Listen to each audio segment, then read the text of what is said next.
Wells Fargo built the American West, transporting gold across the continent through the 1800s before evolving into one of the planet's largest financial institutions. Yet it orchestrated one of modern banking's most severe scandals, generating millions of fraudulent accounts and approaching collapse until an outsider arrived to rescue it, Charles Scharf. The 1850s pulse with American transformation. Distance creates barriers. Mail requires weeks. Money disappears along trails. This disorder creates conditions for private express operations. Henry Wells and William G. Fargo see consolidation's necessity. They unite with John Butterfield to establish American Express, capitalized at $150,000. American Express expands rapidly, dominating eastern territories. Wells Fargo advocates for California expansion, but Butterfield blocks them. They act covertly, chartering Wells, Fargo, and Co. On March 18, 1852, with $300,000, the California Gold Rush, initiated in January 1848, nearly 300,000 arrive by 1855. San Francisco explodes from 500 residents to 36,000 by 1852. Wells Fargo recognizes the gap, offering to transport gold dust, mail, and supplies. When bandits robbed a Wells Fargo stage, they pursued them aggressively, hired posses, offered substantial rewards, and often killed them to transmit a message. That brutal enforcement constructed unbreakable confidence. By 1855, 56 branches operate across California. February 1855 brings a storm. When Page, Bacon & Company's parent bank fails, panic ignites. John Quincy Jackson runs the Auburn branch. When panic hits, he called in local friends and miners. No violence erupted. If that branch had collapsed, Wells Fargo would have fallen. The 1860s bring massive change. Wells Fargo begins buying smaller companies. For $1.5 million, Wells Fargo unites nearly all Western Stagecoach routes. As they transported gold across rough terrain, express offices naturally turned into vaults, and soon were running a bank. By late 1906, Wells Fargo survives a massive San Francisco earthquake. The bank reopens quickly, honors every depositor. E. H. Harriman disrupts everything. Born in 1848, he starts as an errand boy on Wall Street. By 1897, he controls Union Pacific. His fortune climbs to $150 to $200 million. When he acquired Wells Fargo through Southern Pacific stock, he separated the banking business. Harriman orchestrates the split in 1905. Wells Fargo banking merges with Nevada National Bank. World War I erupts in 1914. By 1917, America joins. Treasury Secretary William McAdoo insists on one national express system. American Railway Express takes over. Wells Fargo surrenders its roots. The express era closes forever. The early 1920s roar with energy. Frederick L. Lippman rises inside Wells Fargo. Union Trust Bank, founded in 1893, holds deep capital. On March 31st, Wells Fargo, Nevada National Bank, and Union Trust combine. Then October 1929 crashes down. The stock market collapses. Frederick L. Lippman keeps the bank highly liquid. Wells Fargo stands firm. Bank of America, founded in 1904, dominates California by the 1930s. In the 1950s, I.W. Hellman III takes the helm. To compete with Bank of America, he pushes hard for retail banking. He lays his eyes on American Trust, which begins in 1854. By the 1950s, it holds 102 branches. Wells Fargo swallowed American Trust, turning them into California's second-largest bank. By the end of the 1970s, Wells Fargo has assets around $11 to $15 billion. In late 1978 in Beverly Hills, Lloyd Benjamin Lewis, the operations manager at Wells Fargo's Beverly Drive branch, is a trusted insider. Over 2 years, he escalates, creating phony receipts and manipulating accounts. Lewis pockets over $300,000 in kickbacks. The fraud totals $21.3 million. On January 23, 1981, a routine audit uncovers discrepancies.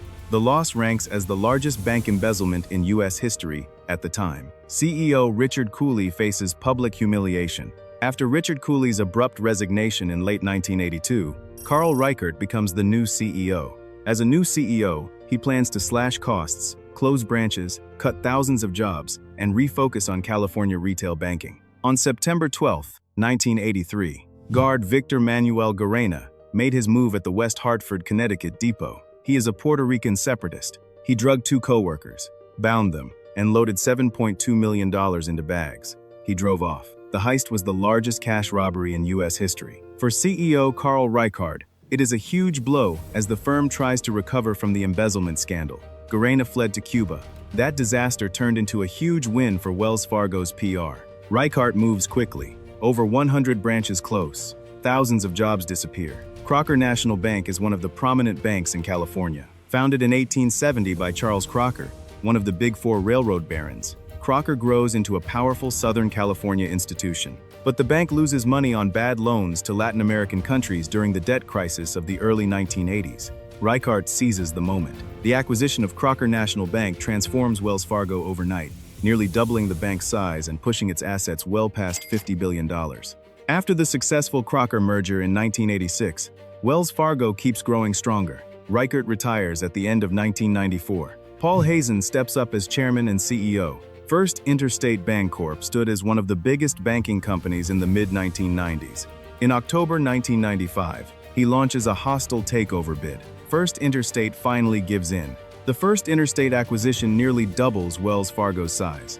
The botched First Interstate acquisition in 1996 creates major trouble for Wells Fargo.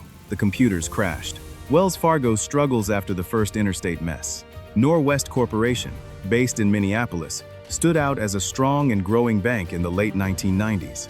Under CEO Richard Kovacevic, Norwest emphasizes cross-selling. The two companies announced a merger of equals in 1998, valued at about $34 billion. But truly, it was a takeover by Norwest. The combined bank keeps the more famous Wells Fargo name. In the mid-2000s, low interest rates and easy credit fuel a massive housing boom. Wells Fargo focuses on traditional lending. Wachovia suffers a silent run on deposits and stands on the edge of collapse by September 2008. CEO John Stumpf enters a fierce bidding war. Stumpf wins in October 2008 when Wachovia accepts Wells Fargo's $15.1 billion all-stock offer. Wells Fargo discovers Wachovia holds about $100 billion in toxic assets. In the mid-2000s, under CEO John Stumpf, who took over in 2007, the bank built its success on a strong cross-selling model inherited from Norwest, aiming to sell multiple products like checking accounts, credit cards, loans, and insurance to every customer.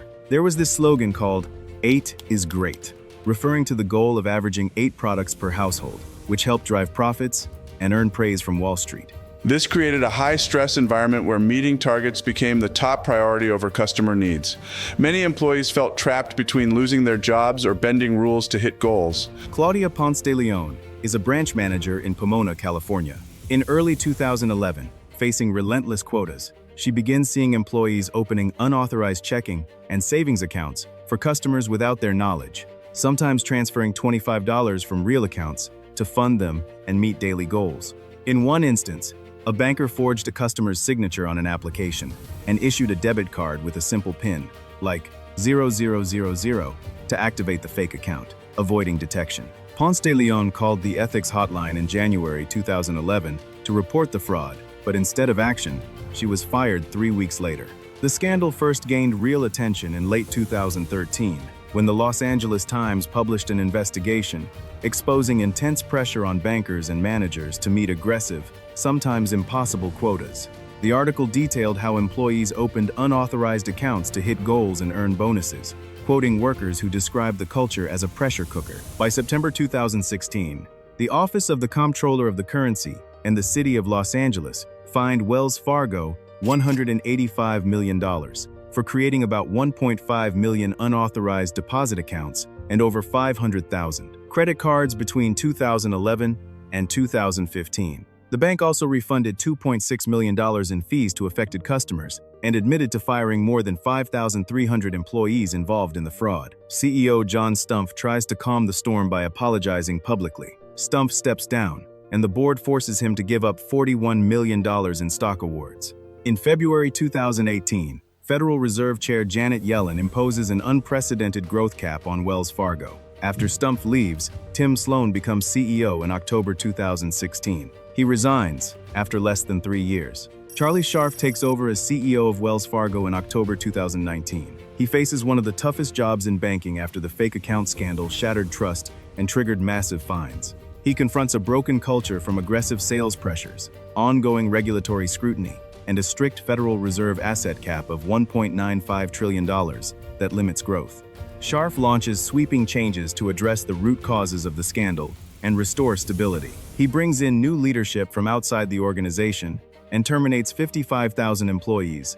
It represents one of the biggest workforce cleanups ever. He exited unprofitable areas, like parts of mortgage servicing, and invested heavily in risk management, with thousands of new professionals and advanced monitoring tools. He overhauls performance reviews to emphasize ethics over sales quotas and simplifies operations to reduce complexity. Scharf's approach was methodical and uncompromising, focusing on fixing the basics like risk controls and culture before chasing growth and profit. After several years of consistent effort and demonstrating improved governance, the Federal Reserve lifts Wells Fargo's asset cap on June 3, 2025. This milestone ends 7 years of strict limitations on the bank's growth that were imposed back when Janet Yellen was still the Fed chair. Wells Fargo resolves multiple regulatory consent orders and strengthens its financial performance.